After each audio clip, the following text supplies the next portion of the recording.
और इस वचन के बारे में हमारे विश्वास को हम कबूल करें, घोषित करें, ये परमेश्वर का वचन है, इसमें मेरा विश्वास है। ये परमेश्वर का वचन है, इसमें मेरा विश्वास है। ये परमेश्वर का वचन है, इसमें मेरा विश्वास है।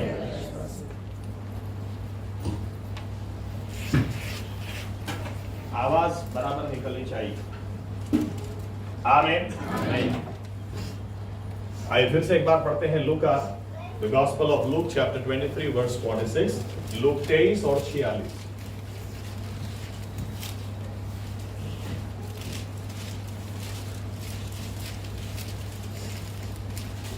Luke 23, 46, Luke 23 verse 46।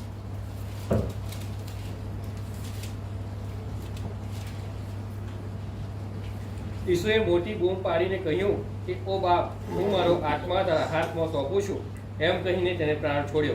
आइए प्रार्थना करें। हमारे जीवित परमेश्वर प्रभु यीशु मसीहा, आपके आगे हम अपने आप को नम्र करते हैं और आपसे विनती करते हैं, ये पढ़ा गया ये आपका वचन है, इस वचन के द्वारा आप हमसे बात करें, आप हमसे व्यवहार करें। हम प्रभु यीशु मसीहा आपसे विनती करते हैं, पवित्र आत्मा को आप हम पर उंडेल दें और पवित्र आत्मा इस वचन की सच्चाई में हमें लेकर जाएं और वचन की सच्चाई हमें मुक्त करें प्रभु यीशु, ताकि हम जैसे हैं वैसे के वैसे न रहें। आप हमें ज्ञान, बुद्धि, समझ और प्रकटीकरण की आत्मा दें। हमारी बंद आंखों को खोलें, हमारे बंद कानों को आप खोलें, ताकि हम आपको देख सकें, आपकी आवाज को हम सुन सकें और आज नए निर्णयों के साथ यहां से जाने पाएं, ताकि हमारे जीवनों से मान और महिमा सिर्फ आप ही को मिले। ये हमारी प्रार्थना प्रभु यीशु मसीहा के नाम से हम करते हैं, आमीन। धन्यवाद प्रभु यीशु। बैठ सकते हैं।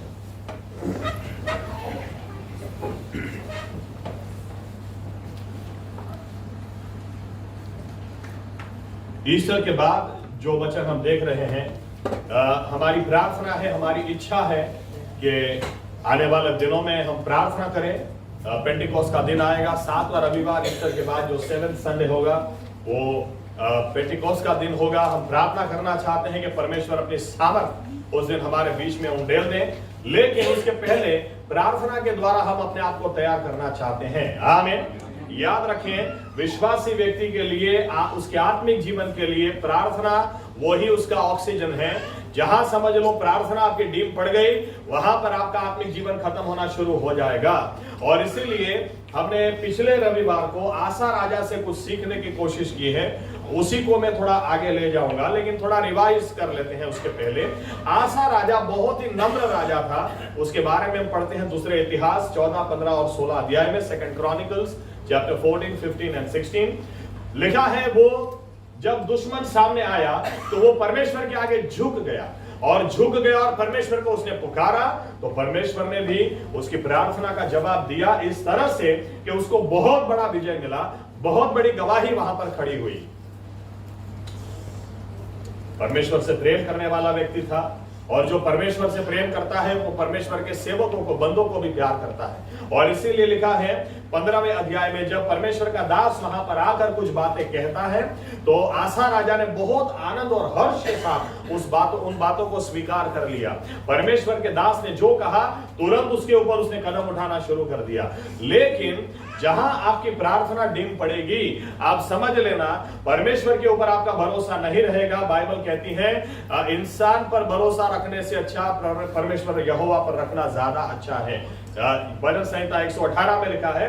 लेकिन इससे भी बेहतर तरीके से मैं मानता हूं, यिर्मयाह 17 में लिखा है, जो इंसान पर भरोसा रखता है वो यहोवा से श्रापित है, ऐसा लिखा है। और जो यहोवा पर भरोसा रखता है वो परमेश्वर की ओर से आशीषित है। हमारा भरोसा कभी भी किसी इंसान पर नहीं होना चाहिए। आमीन।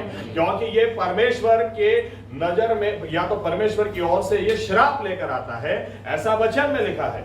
इन शॉर्ट, आसा राजा ने जब परमेश्वर पर भरोसा रखा, बड़ी गवाही खड़ी हुई। लेकिन बाइबल बताती है 16वें अध्याय के अंदर, जब अब दुश्मन आया तो उसने भरोसा बेनहदाद के ऊपर रखा, अराम के राजा के ऊपर रखा। अब इस बार इसने प्रार्थना नहीं की, अब इस बार परमेश्वर के आगे झुक नहीं गया, लेकिन इस बार इंसानों की मदद लेने के लिए यहां वहां इसने हाथ फैला दिए।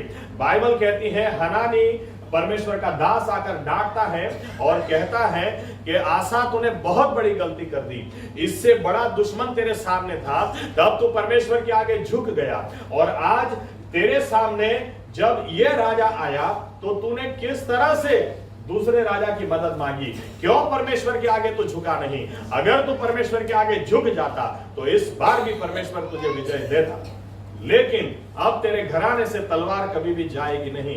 और फिर 10वीं आयत में लिखा है कि आसा राजा ने, देखो सबसे पहले तो इंसानों की मदद, इंसान क्यों याद आएंगे?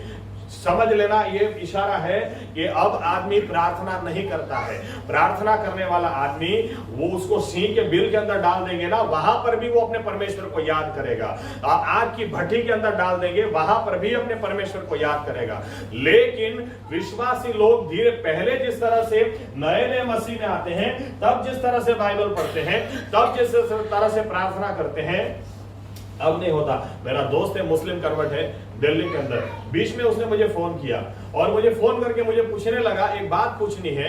मैंने कहा बोलता है कि मैं यहां पर मैं एक बात पूछना चाहता हूं, यहां पर कलीसिया में कितनी बार मैंने अभी बीच में उपवास किए, इतने सारे उपवास किए, इसके बाद मैंने सोचा अब संदेश दूंगा तो कुछ काम होगा, लेकिन उपवास और प्रार्थना इतना सारा करने के बाद भी जब मैं कलीसिया में संदेश देता हूं तो किसी के हृदय को छुपता भी नहीं है, किसी को कोई असर होती भी नहीं है। जिस तरह से लोग आते हैं उसी तरह से खड़े होकर चले जाते हैं। क्या तुम्हारे चर्च में भी ऐसा होता है? मैंने कहा कौवे हर जगह काले ही होते हैं।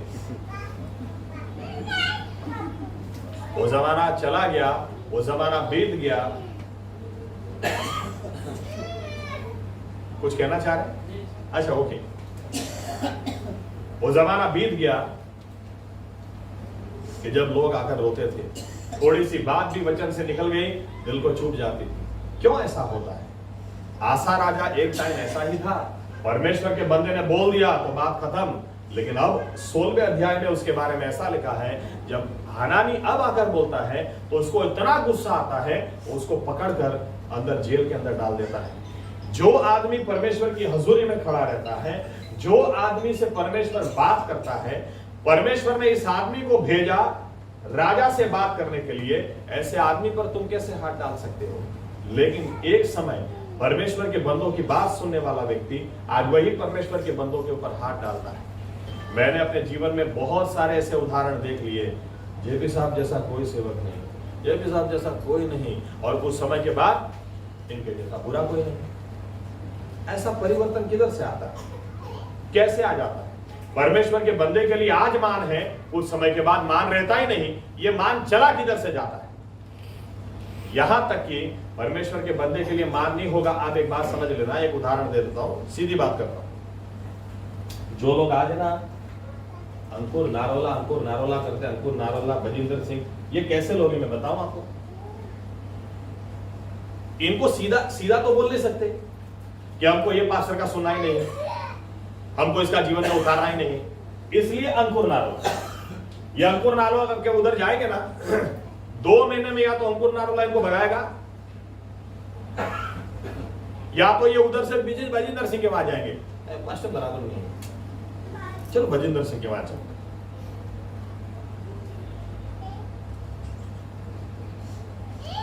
काश बजिंदर सिंह के वहां जाएंगे, इधर पूरा दिन बजिंदर सिंह का वीडियो देखे, इधर पूरा दिन देख किया, और उधर जाके लाइन में खड़े रहे और नंबर आया और बजिंदर सिंह बोला तू सुधर चुड़ैल, तू सुधर।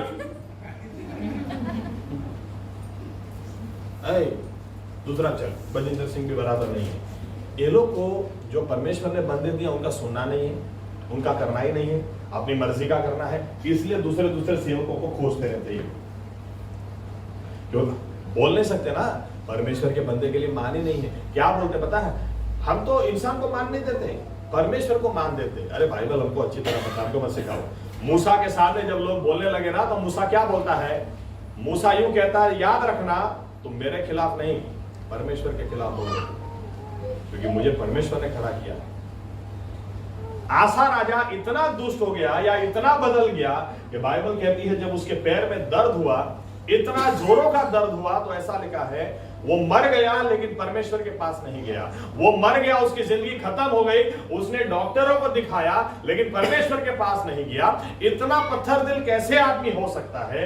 लेकिन हो सकता है। कई बार लोग क्या बोलते हैं पता है, इसको एक तमाचा मिलेगा ना परमेश्वर की ओर से तो दिमाग ठिकाने आ जाएगा।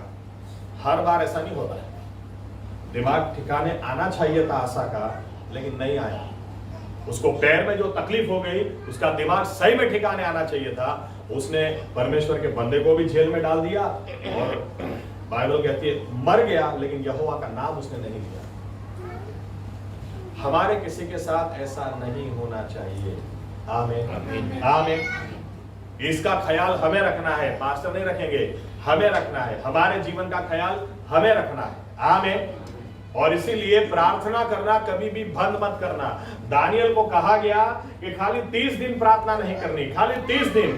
दानियल ने कह दिया तुम मुझे सिंह के बिल के अंदर डाल दो, मुझे चलेगा, लेकिन मैं दिन में 3 बार प्रार्थना करता हूं, एक बार भी मैं अपने टाइम प्रार्थना का टाइम नहीं छोड़ूंगा। आज ऐसे लोग हमें चाहिए। आमीन। क्योंकि परमेश्वर ऐसे ही बंदों से बात करेगा। दानियल वो प्रॉफिट नहीं था, वो उसकी प्रार्थना थी जिसने उसको प्रॉफिट बनाया। वो तो राजकुमार था। दानियल, शाद्राक, मेशक, अबेदनगो ये सब राजकुमार थे, ये कोई प्रॉफिट नहीं थे। यशाया, एलिया, एलीशा इनके कोई रिश्तेदार नहीं लगते थे, लेकिन इन्होंने परमेश्वर मेरे घुटने सिर्फ उसी के आगे टिकेंगे। तुम आग दिखा दो तो भी नहीं टिकेंगे, मूर्ति के आगे तो नहीं टिकेंगे। आमीन। तो परमेश्वर ने उनका इस्तेमाल किया। दानियल प्रॉफिट किसने बनाया? प्रबोधक, नबी किसने बनाया? उसकी प्रार्थना ने बनाया, क्योंकि वो अपने प्रार्थना के टाइम को छोड़ने को तैयार नहीं था। आमीन। आप प्रेयर लाइफ को सीरियसली ले लें, क्योंकि आत्मिक जीवन की शुरुआत ही प्रेयर से हुई है। इसलिए हम यीशु मसीह का उदाहरण देखते हैं। यीशु मसीह ने हमें क्या उदाहरण दिया? उन्होंने सेवकाई की शुरुआत प्रार्थना से की, और आखिरी समय में भी जब चारों ओर से इधर से कोई मजाक उड़ा रहा है, इधर से कोई गालियां बक रहा है, कितनी मार उनको पड़ी, कितनी मजाक उनकी उड़ाई गई, इसके बावजूद उनका ध्यान अपने आसमानी पिता की ओर है। वो उधर बात करते, मेरे पिता इनको क्षमा करना, मेरे पिता मैं अपना प्राण तेरे हाथ में देता हूं। और ये कहकर मरे। प्रार्थना से सेवकाई शुरू की, प्रार्थना से ही खत्म किया। आमीन। कोई आश्चर्य की बात नहीं। इसलिए मैं फिर से एक बार कह दूं, परमेश्वर के पास ताकत बहुत बेहिसाब है। आमीन। उसके पास कोई ताकत की कमी नहीं है, उसके पास कोई योजना की कमी नहीं है, लेकिन तीसरी बात, प्रार्थना की हमारे साइड से कमी है, इसकी वजह से काम नहीं होता। हमें जो करना है करना ही है। आमीन। कितने सारे लोग आज ऐसा प्रचार करते, आज कितने सारे लोग ऐसे हैं। मैं और मेरी वाइफ एक बार एक घर के अंदर गए, तो माँ अपनी बेटी को बता रही थी उसी वक्त, देखो बेटा बाइबल में लिखा है अंत के दिनों में शैतान बहुत शक्तिशाली हो जाएगा और यीशु मसीह बहुत कमजोर होता चला जाएगा। मैंने तुरंत उधर जाके बोला किधर बाइबल में लिखा है, ऐसा बताइए। बाइबल में लिखा ही नहीं, बाइबल में तो ऊपर से ऐसा लिखा है यीशु मसीह कल आज और युगानुयुग वैसा का वैसा है। Jesus Christ is the same yesterday, today and forever। वो कभी बदला ही नहीं जो आज बदल जाएगा। आमीन। लेकिन मैं आपको कुछ कारण देना चाहता हूं आज, क्यों आत्मिक जीवन ठंडा हो जाता है, क्यों गवाहियां एक समय आती थी आज नहीं आती, एक समय परमेश्वर इस्तेमाल करता था आज नहीं करता। कहां पर कौन सी बातें हमको ठंडा कर देती हैं? हो सकता है कोई ना कोई बात इनमें से हमारे जीवन में हो। सबसे पहली, जब हम पाप में थे परमेश्वर ने हमें गुनाहों की माफी दी और बाहर निकाला। आमीन। लेकिन इसके बाद विश्वासी व्यक्ति फिर से पाप में जाने की टेंडेंसी रखता है। विश्वासी व्यक्ति फिर से वही रास्ते, क्योंकि मिस्र में से निकलने के बाद एकदम से मिस्र की मच्छी लोगों को याद नहीं आई, एकदम से उसके लहसुन और प्याज एकदम से याद नहीं आए, लेकिन थोड़ा आगे जाने के बाद, थोड़ा समय जब आदमी उधार पाता है, थोड़ा समय तो वो सीधा रहता है, थोड़ा समय तो अच्छी तरह से बाइबल पढ़ता है, प्रार्थना करता है, लेकिन धीरे धीरे जब प्रार्थना डिम होने लगती है। मुझे कई सारे लोगों ने बताया, पास्टर साहब रेगुलर पहले हम लोग रात को 9:30 से 10:30 प्रार्थना करते थे, आजकल नहीं हो रही। किसी ने मुझे बताया, मेरी बरसों से प्रैक्टिस थी सुबह 5 बजे उठ जाने का, 5 से 6 1 घंटा प्रार्थना करने का, 7 बजे तक तो आज आंखें नहीं खुलती। कितने लोगों से मैं मिलता हूं, एक ही बात पता चलती है, कहीं ना कहीं लोग ठंडे हो रहे हैं। जो पहले होता था आज नहीं होता, जो पहले करते थे आज नहीं कर पा रहे। आशा राजा पहले जो करता था बाद में डिम पड़ गया, बाद में नहीं किया, परिणाम बुरा आ गया। हमें ख्याल रखना है। आमीन। सबसे पहला मुद्दा पाप, आइए पढ़ते हैं यशाया 59, आइज़ाया 59 1 और 2। यशाया ओवर साइड पहले ने लिखी कलम।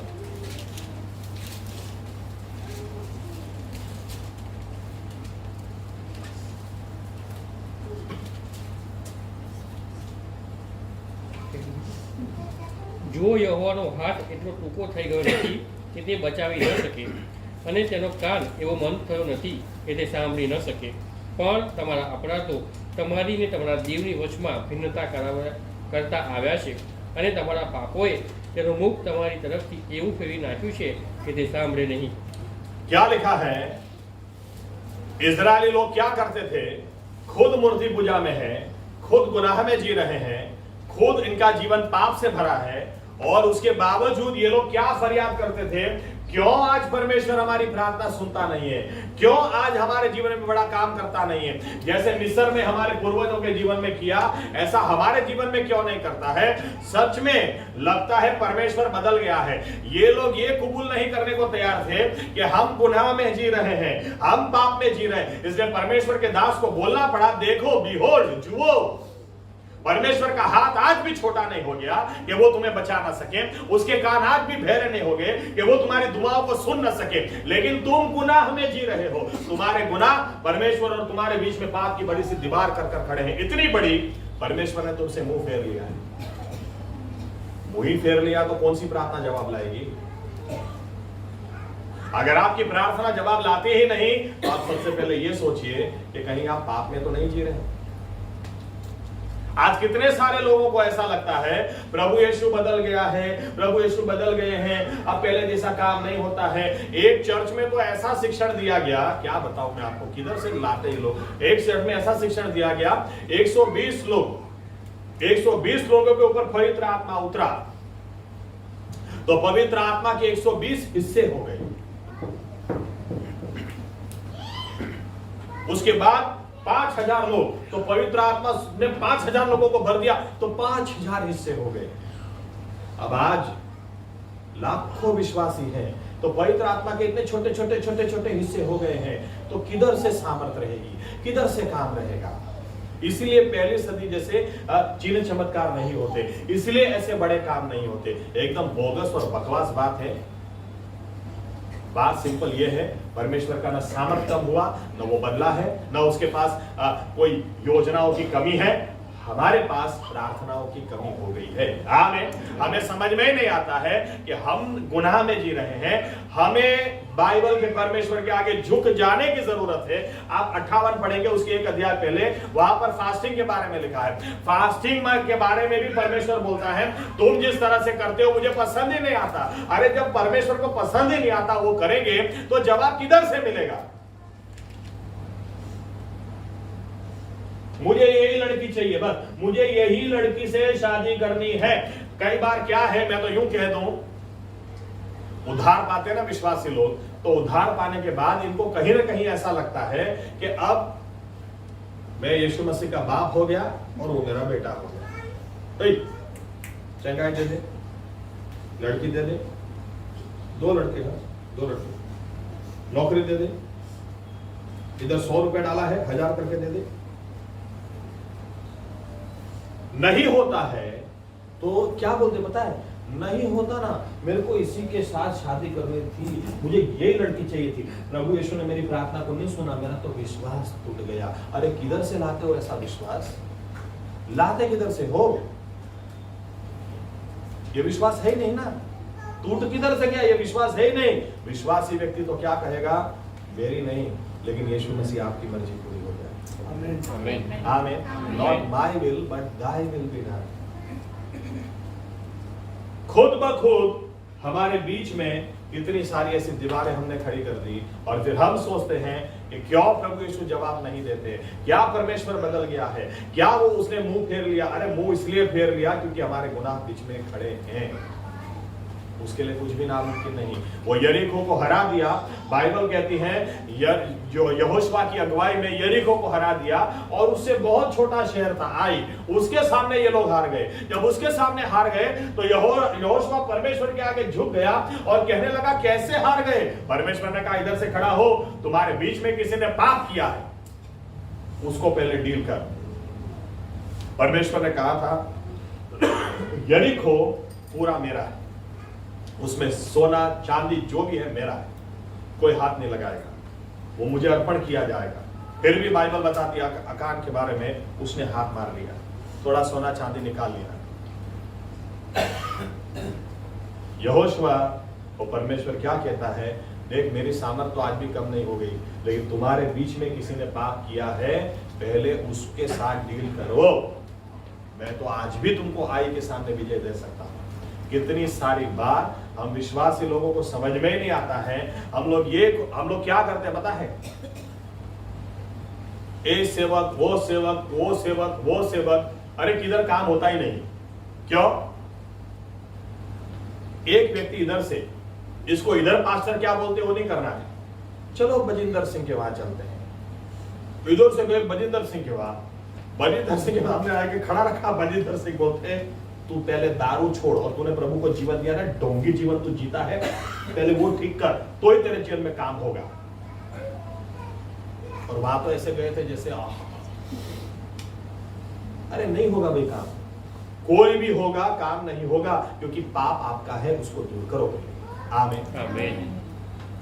आपसे परमेश्वर ने मुंह फेर लिया है, अरे वो परमेश्वर कोई सेवक को पकड़ के ले आएंगे तो क्या आपकी ओर मुंह कर देगा? नहीं करेगा। पहले आप परमेश्वर के आगे झुक जाओ, अपने गुनाह को आप कबूल करो। आमीन।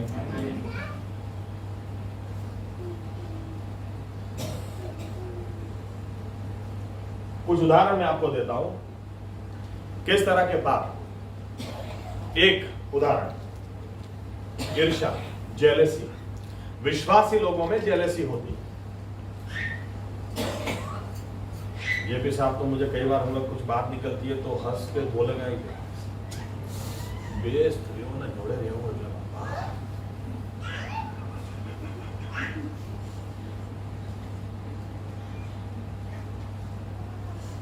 औरतों में इतनी जेलसी होती है,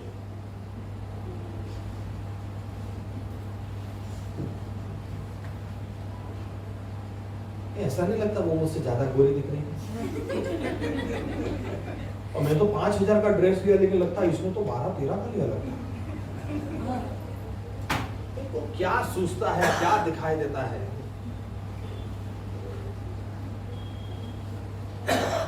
मैं नाम भूल गया हूं। एक लड़की के पीछे एक लड़का पड़ा था, शादी होगी तो मेरे साथ नहीं करेगी तो किसी के साथ शादी के लायक नहीं छोड़ूंगा। मुंह पे एसिड डाल दिया। वो लड़की को आप देख नहीं पाओगे, पहली नजर में तो नहीं ही देख पाओगे, इतना चेहरा बिगाड़ दिया है। लेकिन आज वो लड़की खड़ी होती है, दूसरों के सामने बोलती है, उसको सुनने के लिए किधर किधर से लोग आते हैं। हकीकत में उसको ईर्ष्या होनी चाहिए, कितनी सुंदर औरतें हैं, मेरा ही चेहरा बिगड़ा हुआ है। लेकिन उसके बजाय क्या बोलती है, परमेश्वर ने मुझे भय के साथ और आश्चर्य के साथ बनाया। परमेश्वर के पास मेरे लिए योजना है। आमीन आमीन। ईर्ष्या में पता नहीं कितने लोग खत्म होते हैं। बाइबल कितना अच्छा उदाहरण देती है। आज ईर्ष्या हर जगह दुनियावी लोगों में हो, समझ में आता है, विश्वासी लोगों के बीच में नहीं होनी चाहिए। बाइबल बताती है कोरा, दाथान, अबीराम मूसा के सामने खड़े हो गए। क्या कहने लगे? क्यों? तू ही परमेश्वर का दास है क्या? परमेश्वर तुझसे ही बात करता है क्या? अरे हम भी परमेश्वर के दास हैं। 250 परिवार खत्म हो गए। बाइबल कहती है 250 परिवार, इस ईर्ष्या के कारण 250 परिवार खत्म हो गए। यहां तक कि एक समय आया जब हारून और मरियम भी सीधे नहीं रहे। हारून और मरियम ने भी मूसा के सामने उंगली उठा दी, अरे इसने तो कुशी औरत के साथ शादी की है, ये कैसे परमेश्वर का बंदा हो सकता है? अरे तुम कौन होते हो तय करने वाले? परमेश्वर ने खुद उतर कर कहा, दूसरे नबियों के साथ मैं स्वप्न में बात करता हूं, दर्शन से बात करता हूं, मूसा के साथ फेस टू फेस, मैं मुंह से मुंह बात करता हूं। तुम्हारी हिम्मत कैसे हुई उसके सामने उंगली दिखाने की? दोनों को कोड लग गया, ईर्ष्या। आज कितने सारे लोग ईर्ष्या की वजह से खत्म हो रहे हैं और फिर सोचते हैं ये परमेश्वर हमें आशीष दे, किधर से देगा? आशीष किधर से आएगी? ईर्ष्या किस तरह? हकीकत में हमारे पास तो ऑपोजिट होना चाहिए। जयश्री बहन को परमेश्वर ने घर दिया तो मुझे ईर्ष्या करने की क्या जरूरत है? परमेश्वर पक्षपात नहीं करता, अगर उनको दिया है तो आने वाले दिन में मुझे भी देगा। मैं प्रभु यीशु आपको धन्यवाद देता हूं। आमीन आमीन आमीन। जिगर भाई को गाड़ी दी है तो मुझे ईर्ष्या करने की कहां जरूरत है? इनको दी है तो टाइम, अपना टाइम भी आएगा। आमीन। वो परमेश्वर मुझे भी देगा। आमीन। मुझे कहां ईर्ष्या करने की जरूरत है? लेकिन विश्वासी व्यक्ति, आप खाली दुख की बात है, लेकिन सेवकों में तो इतनी ईर्ष्या है, दुख के साथ बोलना पड़ता है, लेकिन सही है। ये पास्टर का नाम सुना, अरे उसकी तो बात ही मत करो, तो ऐसा है वैसा है, ऐसा है वैसा है, ऐसा है वैसा है। पता नहीं, बाइबल कहती है 10 आज्ञा में से एक आज्ञा है खून मत करना, लेकिन मैं मानता हूं विश्वासी लोग सबसे ज्यादा खून करते हैं। ये दूसरे विश्वासियों क्या इतना बुरा बोलते हैं, इनको इतनी ईर्ष्या है। एक लड़की भाग गई, मैं सबको मैसेज कर रहा हूँ, आपको पता चला लड़की भाई, फेसबुक, इंस्टाग्राम, व्हाट्सएप, कोई रह ना जाए, चलो स्टेटस में भी रख देता हूँ, वो लड़की भाग गई, आपको पता चले। और प्रार्थना करना, लिखते कैसे प्रार्थना करना? प्रार्थना की इसमें कोई बात नहीं है। एक्चुअली लड़की से इतनी जलन थी, इसका तो ऐसे होना चाहिए। अच्छा, अभी सबको बताता। वो लड़की कभी वापस आ गई, वो किसी को नहीं बताना, भाग गई, वो सबको बताना है। आज विश्वासी लोग एक दूसरे की गवाही किस तरह से खत्म करनी, इनको इतनी अच्छी तरह से आता है, इतनी अच्छी तरह से लोग मार्केटिंग करते हैं। एक किसी की गवाही खत्म करना हो, दुनियावी लोग, मैं सच बताता हूं, हम लोग नए घर में जाते हैं ना, हिंदू परिवार में, अरे यहां तक प्रीतेश और जीबी की शादी में रितेश के एक बॉस या दोस्त जैसे व्यक्ति थे, आकर मेरे पैर में गिर गए, फादर। और मैंने कहा नहीं नहीं भाई, ऐसा मत करो। और बिलीवर हो ना, तो वो जब झुकते तो समझ में आता है कि पैर खींचेंगे। टाटिया खेचवा नमे, एमने ना नमे। देखिए बात है, लेकिन हकीकत कितनी जलन हमें, वो परमेश्वर ही जानता है। मैं तो सभी लोगों को जब काउंसलिंग करता हूं तो इतना बोलता हूं, इतना भी समझ आ जाए ना आपको कि जलन है, 2 कदम दूर हो जाना, उस व्यक्ति के कभी नजदीक जाना ही मत। क्योंकि बाइबल भी कहती है कोई गुस्से में होगा, उसको आप भेंट दे दो, वो गुस्सा ठंडा हो सकता है। लेकिन जो ईर्ष्या करता है, उसके लिए आप कितना भी करोगे, कभी भी उसकी ईर्ष्या को ठंडा नहीं कर पाओगे। वो सिर्फ मौके को ढूंढता है, और मौका मिलेगा आपको खंजर मिलेगा। लेकिन विश्वासियों के बीच में कैसे हो सकता है? लेकिन है। आमीन। अगर हम में किसी के लिए भी ईर्ष्या है तो इसको हम आज निकाल कर फेंक दें, क्योंकि ये हमारी प्रार्थना को रोक देगा, ये हमारे और हमारे परमेश्वर के बीच में दीवार को खड़ा कर देगा। आमीन। आमीन। और एक उदाहरण, या तो और एक पॉइंट, किसी को माफ ना करना, नो फॉरगिवनेस। विश्वासी व्यक्ति, चलो एक आयत पढ़ते हैं, मार्क 11:25, मरकुस 11:25, the gospel of Mark chapter 11 verse 25।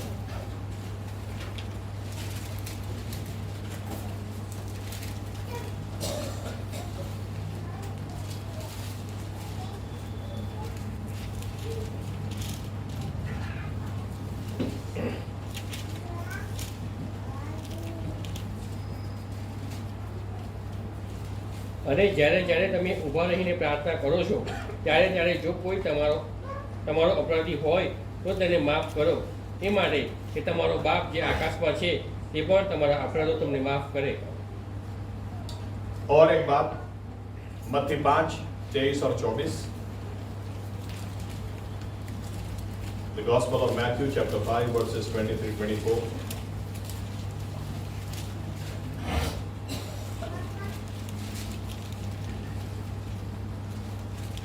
એ માટે જો તું તારું અર્પણ વેદી પાસે લાવે ને ત્યાં તને યાદ આવે કે મારા ભાઈને મારે વિરુદ્ધ કહી છે, તો ત્યાં વેદી આગળ તારું અર્પણ મૂકીને જા. પહેલા તારા ભાઈની સાથે સલાહ કર ને ત્યાર પછી આવીને તારું અર્પણ ચડાવ. देखो क्या लिखा है, सबसे पहले तो लिखा है जब भी तू प्रार्थना करेगा, अगर तेरे भाई के खिलाफ कुछ है उसको निकाल पहले, नहीं तो तब तक परमेश्वर तेरी प्रार्थना सुनेगा ही नहीं. यहां तक कि दूसरे कॉन्टेक्स्ट में लिखा है जब भी परमेश्वर को अर्पण चढ़ाने के लिए जाएगा और अगर उस वक्त तुझे ख्याल आया अभी तेरे और तेरे भाई के लिए दिल में कुछ है, याद रखना परमेश्वर उस अर्पण को स्वीकार नहीं करेगा. पहले उसके पास जा, उसकी माफी मांग, उसके साथ सुलह कर, उसके बाद आके अर्पण को चढ़ाना. इन शॉर्ट, अगर आप किसी को माफ कर ही नहीं सकते तो आपकी प्रार्थना परमेश्वर सुन ही नहीं सकता, वो सुनेगा ही नहीं. क्या लिखा है, जब भी तुम प्रार्थना करो पहले ये ध्यान में रखो किसी के खिलाफ कुछ है क्या, उसको पहले माफ करो तो ही. Our father who art in heaven, ये हमारे पिता तो जो आसमान में है. ये प्रार्थना जब हम करते हैं तब क्या बोलते हैं, एक लाइन, जैसे हमने अपने अपराधियों को क्षमा किया वैसे तू भी हमारे अपराध को क्षमा करना. पहले हमने अपने अपराधी को क्षमा किया, फिर बात आती है तू हमें क्षमा करना. आमीन. आज कितने सारे लोग एक बात तय कर लें या तो जान लें, हम सभी इंसान हैं, कोई आसमान से उतरा नहीं. आमीन. हम आसमान के ओर जा रहे हैं, वो स्वर्ग की ओर जा रहे हैं, उधर से आए नहीं है. आमीन. हमें से कोई भी संपूर्ण नहीं है. इसीलिए हो सकता है किसी दिन आपसे मुझे चोट लगे, किसी दिन हो सकता है मुझसे भी आपको चोट लग जाए, क्योंकि ना आप संपूर्ण हैं ना मैं संपूर्ण हूं. आमीन. लेकिन जरूरी हमारे लिए ये है इन बातों को, इस चोट को आप दिल में दबा के न रखें, क्षमा कर दें. क्यों? क्योंकि ये आप ही की प्रार्थनाओं को रोक देगा. आप कितना ही भी प्रार्थना कर लो, अंकुर नारला हुआ, बजिंदर सिंह हुआ, यरूशलेम हुआ, यर्दन नदी में डुबकी लगा लो, लेकिन आपके दिल में अगर किसी के लिए कड़वाहट है तो ध्यान में रखना आपकी प्रार्थना रुक जाएगी, आप खत्म हो जाओगे.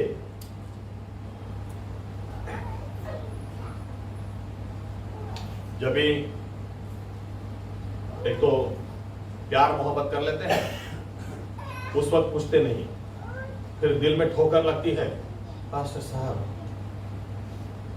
कुछ सलाह दो.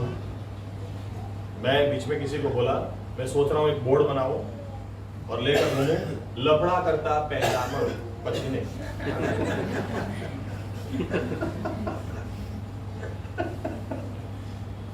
लेकिन उसमें मेरा एक वाक्य है, जब कोई आपके साथ दगा करे तो मैं हमेशा काउंसलिंग में एक लाइन इस्तेमाल करता हूं.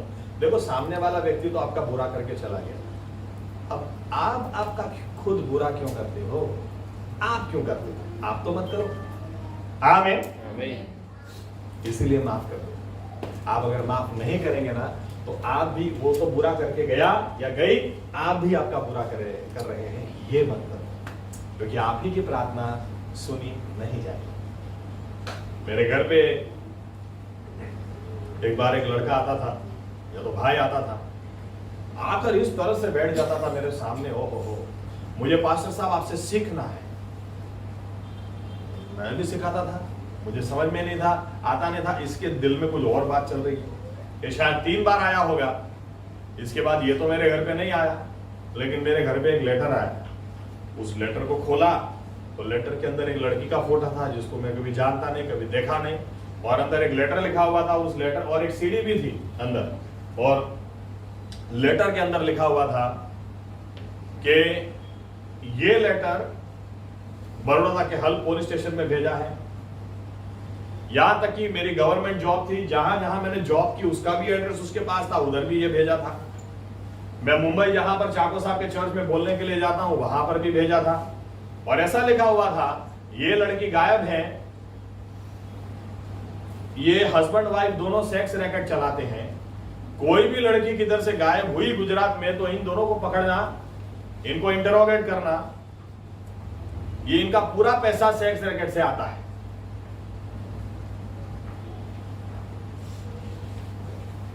यहां तक कि 21 दिसंबर को पुलिस स्टेशन में जाकर ऐसा केस रखा, एक शब्द गुजराती में આપણે કહીએ ને ઢેડો, આવો શબ્દ બોલાય નહીં, કદી નહીં બોલાય. यानी पर केस फाइल। मुझे ऐसा कहा, ऐसा करके केस रखा, इस कारण से कि बराबर 23 या 24 दिसंबर को मुझे और अपने चर्च के कुछ लोगों को अंदर डाल दे ताकि क्रिसमस हम अंदर मनाए। मैंने कुछ लोगों से कहा ये काम करो भाई, गिटार बराबर है कि नहीं, तो स्ट्रिंग्स के 1-2 सेट एक्स्ट्रा ले लो और अपने को अगर जेल में डालेंगे तो जेल में क्रिसमस मनाएंगे, गीत गाएंगे बराबर जेल। प्रभु यीशु को धन्यवाद, ऐसा मौका अपने को किधर मिलेगा। पाउल के बारे में कितना संदेश देते हैं, सिलास के बारे में देते हैं, उनको जेल में बांध दिया। अरे अपने को कोई बांधने वाला नहीं, आराम से गाएंगे बजाएंगे, पुलिस वालों के साथ क्रिसमस मनाएंगे। मेरा कहने का मतलब ये है, वो भाई के लिए मैं दिल में कड़वाहट लेके नहीं घूम सकता।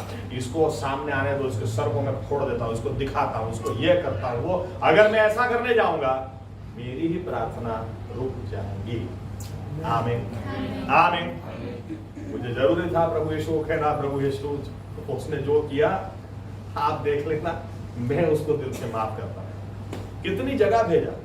जब मैं मुंबई गया तो मुझे वहां पर पास्टर ने बोला, पास्टर आपकी एक सीडी आई, इधर आपकी फोटो आए हैं। मैंने कहा अच्छा ये ऐसा होगा। मैंने कहा क्या बात है, इधर भी भेजा, थाने कहाँ भेजा। प्रभु यीशु भाई को आशीष करे।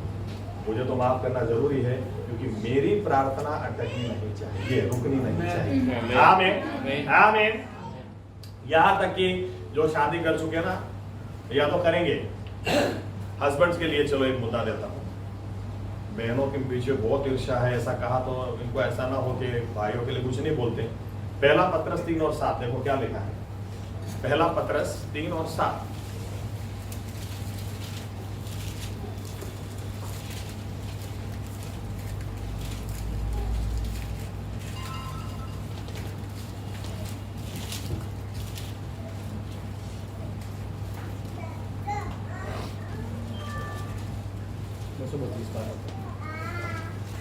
એ જ પ્રમાણે પતિઓ સ્ત્રી નબળું પાત્ર છે એમ જાણીને તેની સાથે સમજપૂર્વક રહો, અને તમે તેઓની સાથે જીવનની કૃપાના સહવારસ છો એમ ગણીને તેને માન આપો કે જેથી તમારી પ્રાર્થનાઓ અટકવામાં ન આવે।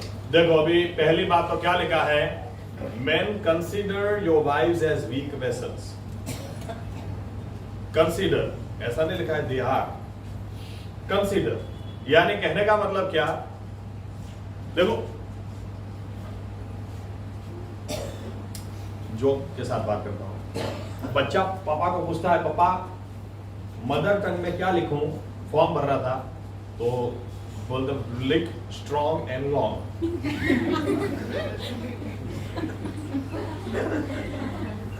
मदर टंग मां की जबान बहुत लंबी।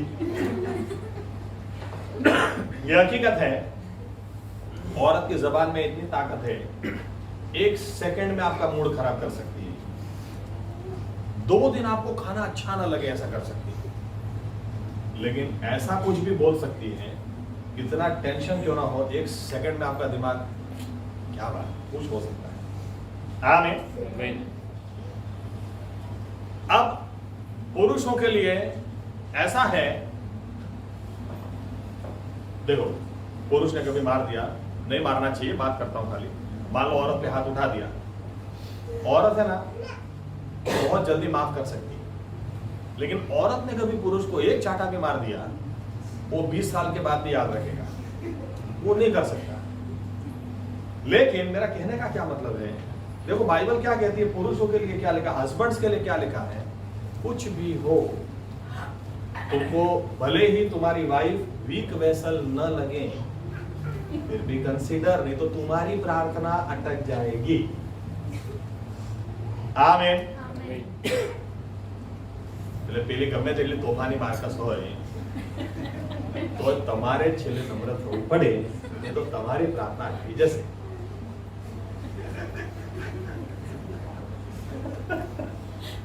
पुरुष को झुकना ही पड़ेगा, नहीं झुकेगा तो उसकी प्रार्थना अटक जाएगी। आमीन आमीन। सच है, विश्वासी लोगों में नम्रता नहीं रहती, कुछ समय के बाद नम्रता नहीं रहती। जब नए नए मसीह में आते हैं ना, तो ये इतने नम्र होते हैं, आप इनको एक चाटा मार दो ना तो भी इनको कोई फर्क नहीं पड़ता, लेकिन कुछ समय के बाद 2 पंख निकलती है, फिर 4 पंख निकलते हैं, फिर 4 के 8 होते हैं। इसके बाद ये पास्टर को भी एडवाइस देंगे, उसको भी हुक्म देंगे, उसको भी सलाह सूचन देंगे, और जब पास्टर नहीं सुनेंगे ना तो बात खत्म, फिर बात खत्म। अगर कुछ कह दिया जो उनको अच्छा नहीं लगता, तुरंत चर्च छोड़ के भागने की बात।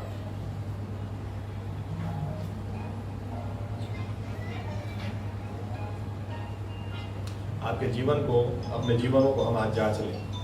आमीन। जेलसी, और एक उदाहरण देता हूं जेलसी का। तो काइन और हाबिल दोनों ही अर्पण लेकर आए, लेकिन बाइबल बताती है कि हाबिल के अर्पण को परमेश्वर ने स्वीकार कर लिया, काइन के नहीं स्वीकार किया। अब नहीं किया तो काइन इतना जला कि हाबिल को खून कर दिया। परमेश्वर ने क्या बोला? उत्पत्ति 4, 7 और 8 में, देख तेरे दरवाजे पर एक पाप खड़ा है, अगर तू अच्छा करेगा तो क्या तेरे साथ अच्छा नहीं होगा? लेकिन तूने करना ही नहीं है, जो दूसरा कोई करता है उसको परमेश्वर आशीष देता है, तो इसको सहन नहीं होता है। परमेश्वर पक्षपाती नहीं है। आमीन।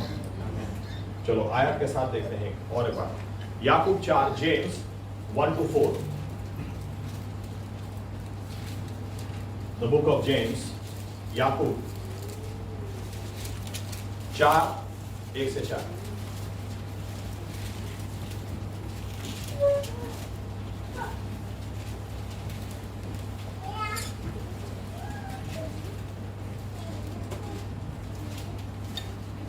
તમારામાં લડાઈ તથા ઝઘડા ક્યાંથી થાય છે? શું તમારા અવયવમાંની લડાઈ કરનારી દુર્વાસનાથી નહીં? તમે ખૂબ ઈચ્છા રાખો છો પણ તે તૃપ્ત થતી નથી, તમે હત્યા કરો છો અને લોભ રાખો છો પણ કંઈ મેળવી શકતા નથી, તમે લડાઈ ઠંડો કરો છો પણ તમારી પાસે કંઈ નથી કેમ કે તમે માગતા નથી, તમે માગો છો પણ તમને મળતું નથી કેમ કે તમારા મોત ચોક પર ખર્ચી નાખવા ખોટા ઇરાદાથી માગો છો। ઓ વ્યભિચારિણીઓ, શું ओके, देखो क्या लिखा है, तुम्हारे बीच में लड़ाई झगड़ा किधर से आया? विश्वासियों के बीच में तो प्यार, मोहब्बत, एकता होनी चाहिए। लड़ाई झगड़ा किधर से आया? किधर से जलन आई? किधर से एक दूसरे की बुरी बातें आई? किधर से आई? पहला कारण क्या दिया? तुम्हारे पास नहीं है क्योंकि तुम मांगते ही नहीं, प्रार्थना करते ही नहीं। फिर क्या दिया है? लेकिन तुम मांगते भी हो तो भी तुम्हें मिलता नहीं, क्योंकि तुम्हारा इंटेंशन, तुम्हारी हेतु कुछ अलग ही है, गलती है। आमीन। अब इस व्यक्ति ने ऑल्टो कार ली है तो मुझे क्रेटा चाहिए, अब मुझे इसको जलाने के लिए क्रेटा चाहिए, लेकिन देखो मैं प्रार्थना कैसे करता हूं प्रभु, तो काफी घूमना होता है, सामान मेरा काफी रहता है, ऑल्टो का छोटी पड़ेगी, जलाना है, गाड़ी बड़ी चाहिए, इनको जलाना है। अब ऐसे दिल में क्या चलता है परमेश्वर को देखता है। आमीन, आमीन। हाँ तो मारो बेटो बहुत सुंदर बेरी लिया है, इनकी सुंदर है। ऐसे में तो लोगों की शादी नहीं होती, क्योंकि इनको इनकी मर्जी चाहिए, इनकी इच्छा चाहिए, इनको कई लोगों को दिखाना है, कई लोगों को दिखाना है। इसीलिए बोलते क्या है, प्रार्थना बहुत की मैंने, लेकिन प्रभु सुनता नहीं है। प्रभु सुनता नहीं, उसका तो कान आज भी बहरा नहीं हो गया, उसकी ताकत आज भी कम नहीं हो गई। तुम्हारा इंटेंशन चेक करो, तुम्हारा हेतु क्या है, तुम्हारे दिल में क्या चल रहा है उसको चेक करो। आमीन। बाइबल बताती है अपने मौत शौक के पीछे तुम्हें उड़ाना है, इसीलिए तुम मांगते हो, वो देता ही नहीं।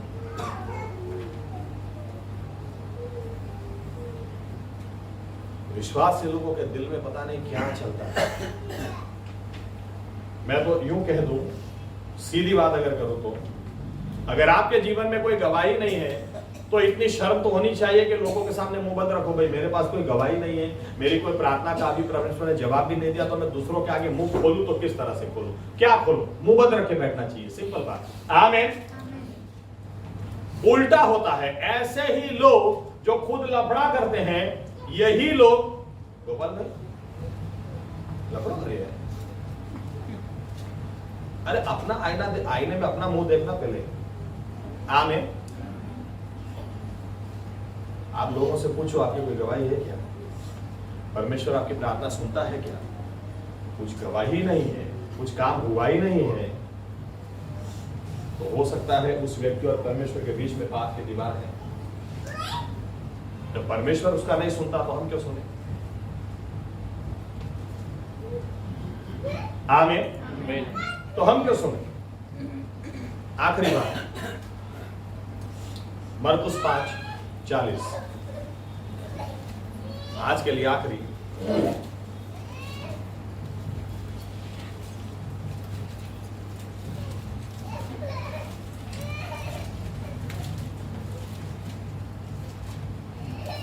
અને તેઓએ તેને હસી કાઢ્યો, પણ સૌને બહાર કાઢીને છોકરીના મા બાપને તથા જેઓ તેની સાથે હતા તેઓને લઈને જ્યાં છોકરી હતી ત્યાં તે માહે જાય છે। ओके, इसके ऊपर बोलूं उसके पहले, आपका हेतु यही होना चाहिए, हर विश्वासी का हेतु यही होना चाहिए, मुझे आशीष इसलिए चाहिए ताकि लोग जाने कि मेरा परमेश्वर आशीष देने वाला परमेश्वर है। आमीन। मैं प्रार्थना करूं, जवाब इसलिए आना चाहिए ताकि लोग जाने कि मेरा परमेश्वर आज भी बहरा नहीं, सामर्थ उसकी आज भी कम नहीं, वो बोलता है, वो करके दिखाने वाला परमेश्वर है। आमीन।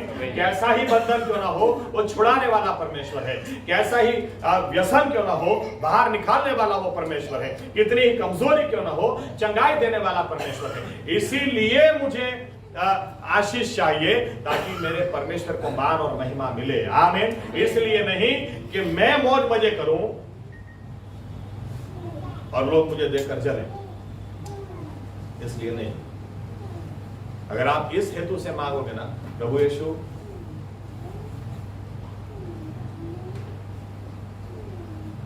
ओएम के स्थापक, ऑर्गेनाइजेशन मोबिलाइजेशन जॉर्ज मुरवर, बहुत बड़ा नाम, सुसमाचार के लिए सुवार्तिक संस्थाओं में सबसे बड़ा नाम शायद YWAM के बाद, या तो YWAM के साथ। YWAM is youth with a mission.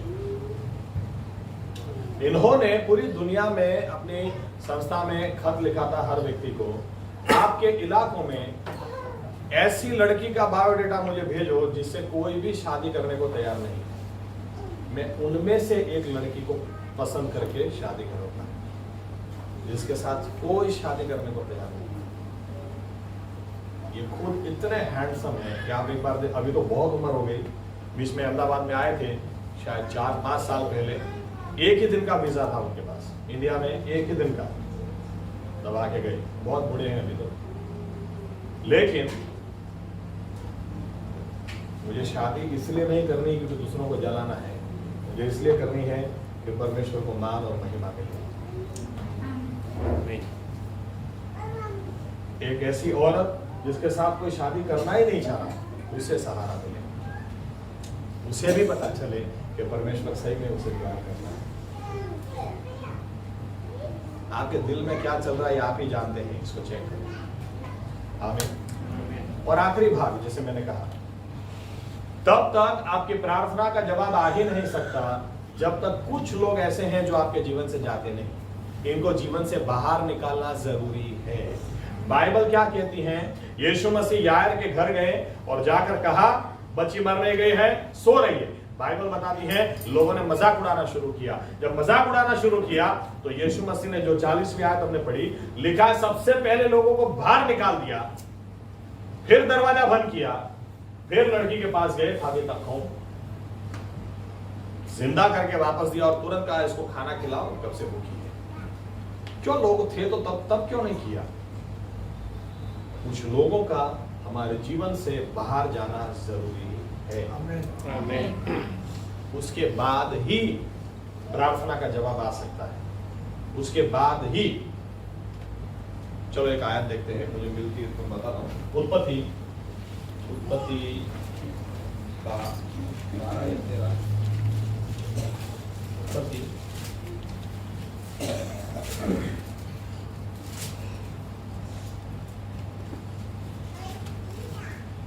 Okay, उत्पत्ति 13 और 4, 3 और 4। અને તે નેગેવથી આગળ ચાલતા બેથેલ ગયો, એટલે બેથેલ તથા આઈની વચ્ચે જ્યાં પહેલા વહેલા તેનો તંબુ હતો ત્યાં ગયો, અને જે ઠેકાણે તેણે પહેલા વેદી બાંધી હતી ત્યાં લગી તે ગયો અને ત્યાં ઇબ્રામે યહોવાને નામે પ્રાર્થના કરી. इब्राहिम ने प्रार्थना की, लेकिन ऐसा नहीं लिखा है परमेश्वर ने उससे बात की. 14वीं आयत. અને ઇબ્રામથી લોત જુદો થયા પછી યહોવાએ ઇબ્રામને કહ્યું કે તું તારી આંખો ઊંચી કરીને તું જ્યાં છે ત્યાંથી ઉત્તર તથા દક્ષિણ તથા પૂર્વ તથા પશ્ચિમ બની જો. देखो क्या लिखा है, परमेश्वर ने उससे बात नहीं की. इब्राहिम ने बात की परमेश्वर के साथ, लेकिन परमेश्वर ने इब्राहिम से बात नहीं की. लेकिन जब लोट से वो अलग हुआ, तुरंत परमेश्वर की आवाज आई, तुरंत परमेश्वर की वाणी आई. कुछ लोगों का हमारे जीवन से दूर जाना जरूरी है. ये हमारे और परमेश्वर के बीच के रुकावट वाले लोग हैं. ये न प्रार्थना करने देंगे, न आत्मिक जीवन में आगे बढ़ने देंगे.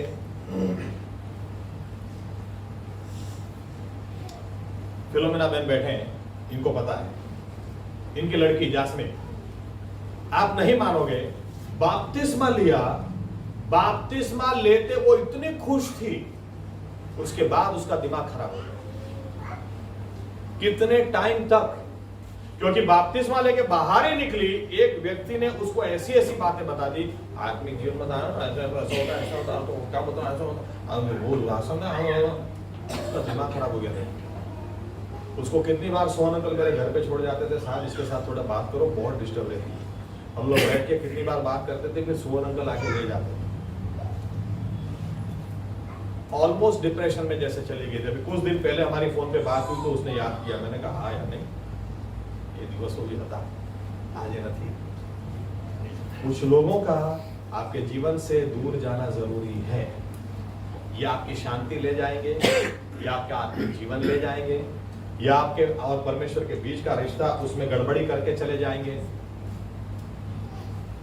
उनका दूर जाना जरूरी है. यीशु मसीह ने ऐसे ही चमत्कार नहीं किया, सबको पहले बाहर निकालो, इसके बाद ही लड़की को जिंदा करके दिया है. आमीन. जब तक आपके जीवन में ऐसे लोग रहेंगे, आप ध्यान में रखना, आप प्रार्थना करते रहो, परमेश्वर आपसे बात करेगा ही नहीं. लेकिन लोट को जिस दिन जुदा किया, अलग किया, तुरंत परमेश्वर की आवाज आई. आमीन. आमीन. अपने जीवनों को सोचें. पहली बात, फिर से एक बार, परमेश्वर की ताकत में कोई कमी नहीं. आज भी वो यूं कह देना, उजियाला हो जाओ, हो जाएगा. आज भी मुंह से जो निकाल दे वो होकर रहेगा. कितना सामर्थ्य परमेश्वर. कितनी बार हम शैतान को बहुत शक्तिशाली समझते हैं. अरे बाइबल अच्छी तरह से पढ़ेंगे ना, यशाया 14 में लिखा है, जब आखिरी दिन या तो न्याय के दिन हम जब शैतान को परमेश्वर के बाजू में खड़ा देखेंगे, हमको आश्चर्य होगा. तब हम ऐसा कहेंगे, ये पूरी दुनिया को परेशान कर रहा था. ये मैं उदाहरण देता हूं मेरे पापा बैंक में थे, लेकिन काफी वर्षों तक, वो तो अच्छा हुआ उधार पा गए, नहीं तो बराबर मारामारी वाले व्यक्ति थे. बापूनगर में उनकी ट्रांसफर हो गई बैंक में, और बापूनगर में उनको बोला किसी ने कि देखो इधर एरिया का सबसे बड़ा गुंडा है, वो जब भी बैंक में आएगा सबको खड़े हो जाने का. पापा ने बोला तेरे को मत बोले, मैं कोई गुंडे से डरता है. और एक दिन वो गुंडा आया, और जैसे आया सब खड़े हो गए, और किसी ने कहा पीटर साहब खड़े हो जाओ. मेरे पापा आराम से बैठे थे, देखा कौन ये, अरे इसको तो मैं एक मुक्के में गिरा दूंगा, इसके लिए मैं क्यों खड़ा हूं. वो गुंडा इतना शर्मा गया, वो पापा के सामने आकर ऐसे बैठ गया. मैं सच कहता हूं, इन शॉर्ट आप समझ सकते हैं. उसके बाद बैंक के सभी कर्मचारी मेरे पापा से डरने लगे. अगर ये गुंडे से ये नहीं डरता तो हम इससे डरे, वो अच्छा है. लेकिन मेरा कहने का मतलब क्या है, न्याय के दिन ऐसा ही होने वाला है. आज हमको क्या लगता है, शैतान बहुत परेशान करता है, शैतान पीछा छोड़ता ही नहीं है, शैतान न खाने देता है, न सोने देता है, न चंगाई लेने देता है, न आशीष लेने. ये न्याय के दिन क्या बोलेंगे, जब परमेश्वर को देखेंगे, ये परेशान कर रहा था, अरे इसकी औकात ही क्या. प्रकाशित वाक्य 70:19 आप पढ़े, लिखा है प्रभु यीशु आएंगे ना, उसके सामने जब आमना सामना होगा, एक ही सांस में खत्म. अरे ये हमारा परमेश्वर है. आमेन। आमीन। आमेन। ये हमारा परमेश्वर है, इसकी ताकत जरा भी कम नहीं हुई। इसके पास आज भी हमारे लिए बड़ी योजना है। हम नम्र हो जाएं और प्रार्थनावादी हो जाएं, ये हमारे लिए जरूरी है। आमीन।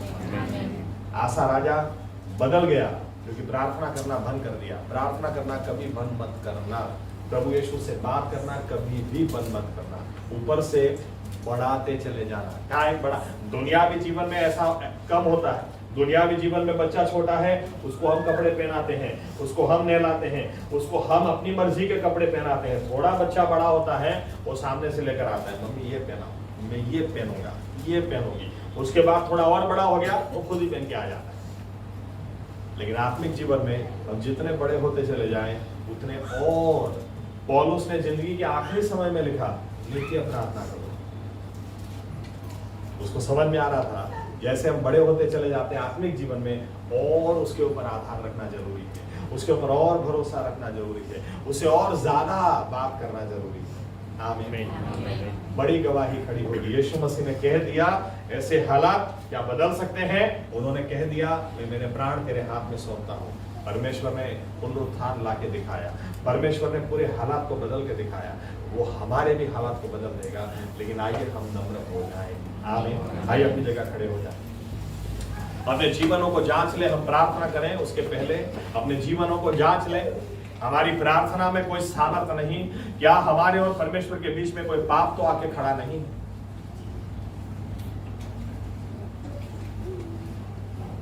क्या हम दूसरों के खिलाफ पीठ के पीछे बुरी बातें तो नहीं करते हैं? वो व्यक्ति को तो ना पता हो, लेकिन परमेश्वर को देखता है। क्या हम ईर्ष्या से तो नहीं भरे हैं? क्यों परमेश्वर उसको आशीष देता है, मुझे क्यों नहीं देता है? चलो मैं उसकी गवाही बिगाड़ू, चलो मैं उसका खून करता हूं। अपने जीवन से खिलवाड़ न करें।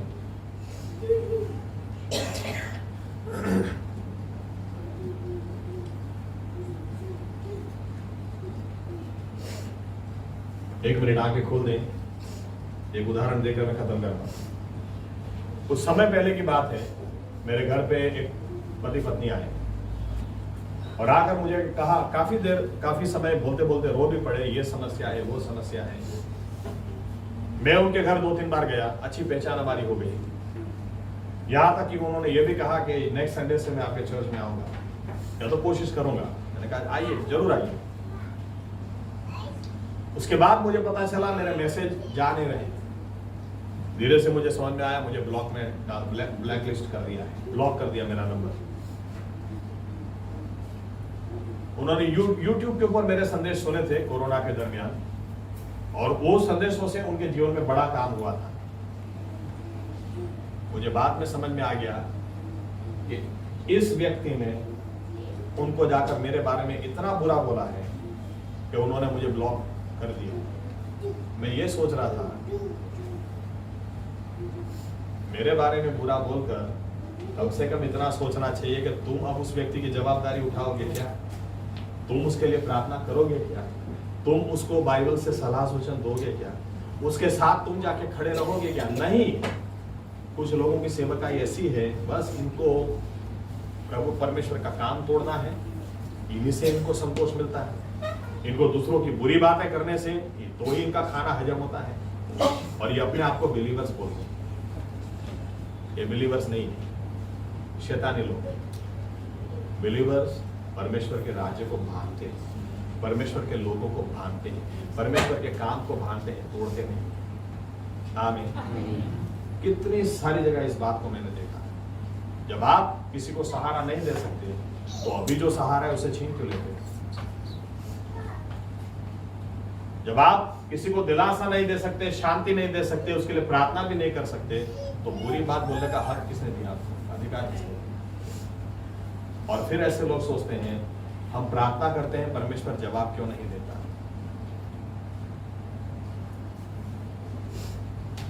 दूसरों की बात छोड़ो, अपने चर्च में भी ये चलता है। बड़ौदा में अमेरिका से एक व्यक्ति आया, अहमदाबाद में आकर मुझे बोला, बड़ौदा चलो, मुझे एक व्यक्ति से, बड़ौदा में आता हूं, मुझे एक व्यक्ति से मिलाना, उसको आपको चर्च में ले जाना है। मैं वो अमेरिका से अहमदाबाद आए, अहमदाबाद से बड़ौदा आए, मुझे एक परिवार में ले गए। इतनी अच्छी संगति रही। वो लड़के ने मुझे कहा, पास्टर साहब मेरी रेगुलर आप मुलाकात लेना, मुझे आपकी बहुत जरूरत है। उसके बाद अहमदाबाद के चर्च में मैंने गवाही दे दी, तो एक व्यक्ति ने मुझे क्या कहा, ओह ये तो परिवार मेरे पहचान का है। मैंने कहा अच्छा। उसके बाद वो लड़के का नंबर कभी लगा ही नहीं। वो बहन ने उधर कह दिया, इसको घर में घुसने मत देना, अपने ही चर्च के लोग, इसको घुसने मत देना। वो खुद तो कभी गए भी नहीं।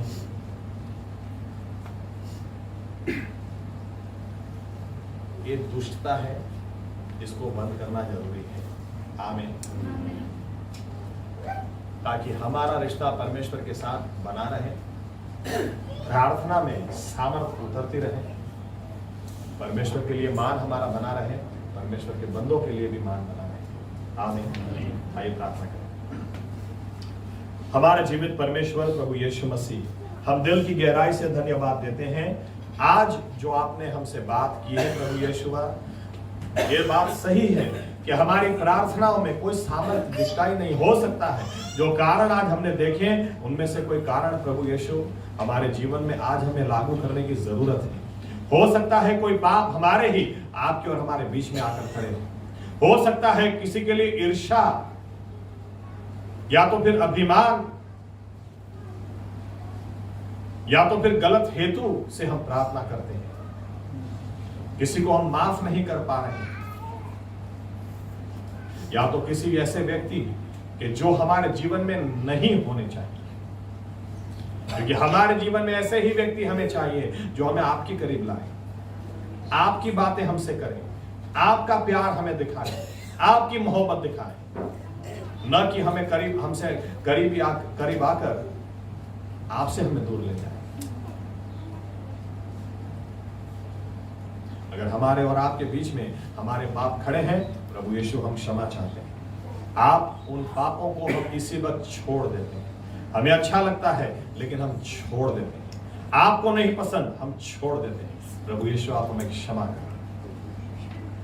हम अपने किसी भी भाई और बहन को लेकर ईर्ष्या नहीं करेंगे, लेकिन उनके लिए हम धन्यवाद देंगे, उनके लिए हम प्रार्थना करेंगे।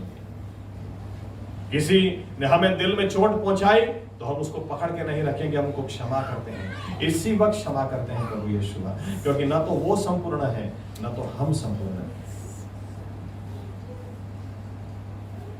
इसीलिए क्षमा करते हैं ताकि हमारी प्रार्थना में रुकावट ना आ जाए।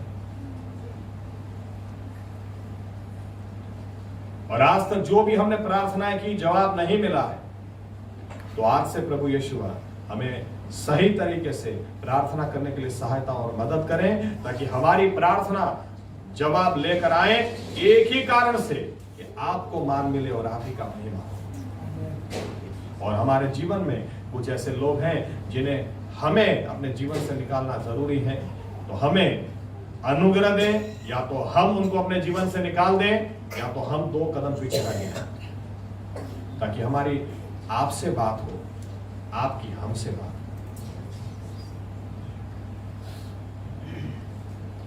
क्योंकि परमेश्वर का हाथ आज भी छोटा नहीं हो गया कि वो बचा ना सके, उसके कान आज भी बहरे नहीं हो गए कि वो सुन न सके। प्रभु यीशु धन्यवाद, यही वचन हमारे जीवन में पूरा हो और हमने जो निर्णय लिए हैं उसको हम पकड़े रखें। ये प्रार्थना प्रभु यीशु मसीह के नाम से करते हैं। आमीन। धन्यवाद प्रभु यीशु। बैठ सकते।